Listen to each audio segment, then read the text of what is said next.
அண்மை செய்தி.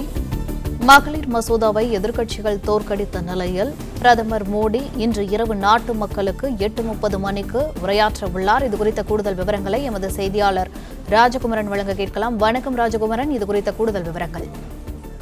சட்டப்பேரவையிலும் நாடாளுமன்றத்திலும் பெண்களுடைய பிரதிநிதித்துவத்தை 33% உயர்த்தக்கூடிய விதமாக மத்திய அரசு நேற்று ஒரு மசோதாவை கொண்டு வர முயற்சித்திருந்தது.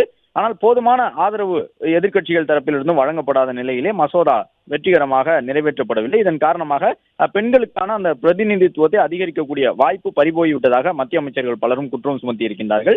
திமுக, காங்கிரஸ் உள்ளிட்ட கட்சிகள் எல்லாம் பெண்களுக்கான அந்த பிரதிநிதித்துவத்தை 33% அதிகரிக்கக்கூடிய வகையிலான மசோதாவை திட்டமிட்டு தோற்கடித்ததாக குற்றச்சாட்டுகளை முன்வைத்து வரக்கூடிய நிலையில்தான் நாட்டு மக்களுக்கு இன்று இரவு பிரதமர் நரேந்திர மோடி உரையாற்ற இருக்கின்றார். இரவு 8:30 மணியளவிலே பிரதமர் உரை நிகழ்த்துவார் என்று சொல்லப்பட்டிருக்கின்றது. அப்பொழுது பிரதமர் நேற்று திமுக, காங்கிரஸ் உள்ளிட்ட அந்த இந்தியா கூட்டணியை சார்ந்த கட்சிகள் அந்த மசோதாவிற்கு ஆதரவு அளிக்காததால் பெண்களுடைய பிரதிநிதித்துவம் எந்த அளவு பறிபோக கூடும் என்பது உள்ளிட்ட விஷயங்களை எல்லாம் குற்றச்சாட்டுகளை முன்வைப்பார் என்று எதிர்பார்க்கப்படுகின்றது.